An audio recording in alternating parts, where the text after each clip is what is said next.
எல்லாரும் நல்லா இருக்காங்க. ஆனா எனக்கு மட்டும் ஏன் இப்படிலாம் நடக்குது?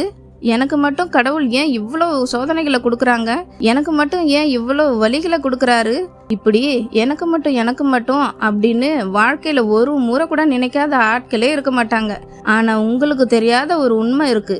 நீங்க மட்டும் கஷ்டப்படல, நீங்க மட்டும் வலியை அனுபவிக்கல.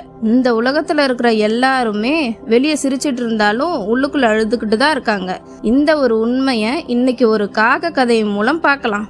வணக்கம் ஃப்ரெண்ட்ஸ், நீங்க பார்த்துட்டு இருக்கிற திங்க் வர்ஸே உங்க வாழ்க்கையை மாற்றக்கூடிய, உங்க வாழ்க்கைக்கு ஊக்களிக்கக்கூடிய பல கதைகளை தொடர்ந்து இந்த சேனல்ல பதிவிட்டு இருக்கோம். வாங்க நேரா கதைக்குள்ள போயிடலாம். இந்த கதை தங்களுடைய வாழ்க்கையில் திருப்தி இல்லாமல் மற்றவர்கள்தான் மகிழ்ச்சியாக வாழ்கிறார்கள் என்று நினைப்பவர்களுக்காக.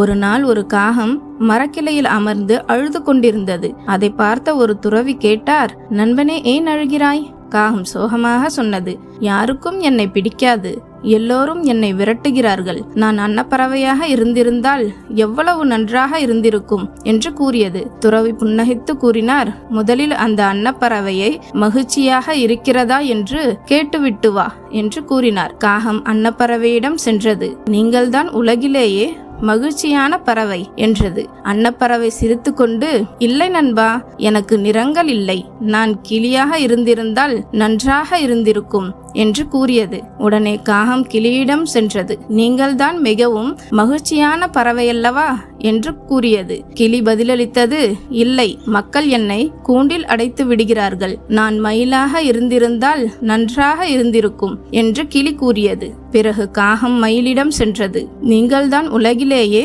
அழகான பறவை, கண்டிப்பாக மகிழ்ச்சியாக இருப்பீர்கள். மயில் சோகமாக சொன்னது, என் அழகுக்கு தான் நான் இந்த கூண்டில் அடைக்கப்பட்டிருக்கிறேன். ஆனால் உன்னை பார், நீ சுதந்திரமாக எங்கும் பறக்கிறாய். நான் காகமாக இருந்திருந்தால் மகிழ்ச்சியாக இருந்திருப்பேன் என்று மயில் கூறியது. இதை கேட்ட காகம் அதிர்ச்சி அடைந்தது. அப்போது அதற்கு ஒரு உண்மை புரிந்தது. ஒவ்வொருவரும் மற்றவரின் வாழ்க்கையை பார்த்து ஆசைப்படுகிறார்கள். ஆனால் ஒவ்வொருவருக்கும் அவர்களுக்கென்று தனிப்பட்ட பிரச்சனைகள் இருக்கின்றன. காகம் மீண்டும் துறவியிடம் வந்தது. நான் வேறு யாராகவும் மாற விரும்பவில்லை, காகமாக இருப்பதிலேயே மகிழ்ச்சியாக இருக்கிறேன் என்று கூறியது. வாருங்கள், இந்த கதையில் நம்மளுக்காக என்ன படிப்பினை இருக்கிறது என்பதை பார்க்கலாம். மற்றவர்களுடன் ஒப்பிடுவது நம் மகிழ்ச்சியை திருடிவிடும். உண்மையான மகிழ்ச்சி இல்லாததை நினைப்பதில் இல்லை, இருப்பதை மதிப்பதில் இருக்கிறது. உங்களிடம் இருப்பதற்கு நன்றி செலுத்துங்கள், உங்களை நீங்கள் நேசியுங்கள். அப்போதுதான் வாழ்க்கை உண்மையிலே அழகாக இருக்கும்.